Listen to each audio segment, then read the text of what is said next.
Now, to support students' different learning styles, beginning with kinesthetic learners, I feel like a lot of my lessons, I want them to be based around things, activities that are hands on and interactive, and really get students to think about what they're learning, not just learning from me talking. I feel like you don't really learn the best when somebody's just talking at you.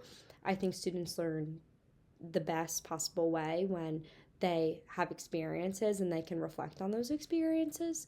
So, I would also highly encourage group collaboration, which is why I had students sit at in table groups. Additionally, I would encourage movement within lessons, so having students get up, move throughout the room, even incorporate dance, song, things like that, which I did learn in my movement through dance, music, and art class during my sophomore year of college, which I thought was so beneficial because it you really don't realize how much dance, music, and art um, impacts your learning in the ways that it can connect to really make a great learning experience for students, which connecting to this, how I would support auditory learners. So, first, just having classroom discussions that also goes along with some of the kinesthetic learners of how they like to, or how I would have them engage in group collaboration. Auditory learners can learn best through communication. Additionally, like I just said, I would incorporate songs and dances into lessons.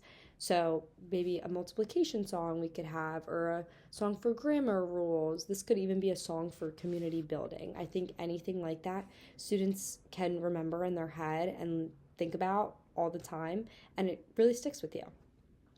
Lastly, for visual learners, which was something that was shown a lot through the bulletin boards I have on my website.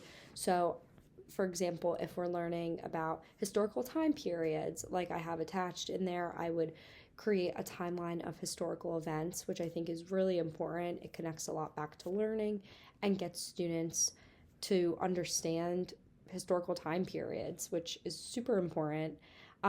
Daily schedules, I think that's awesome to present to students so you don't have, for our students that may have some behavioral difficulties, they know exactly what time every day, where there might be changes in a schedule. When students are able to visualize that and physically see that, it makes that transition, especially if there is a change in the schedule one day, it ultimately makes the transition much smoother, which makes the teacher's job much easier because they're not having to manage behavioral breakouts.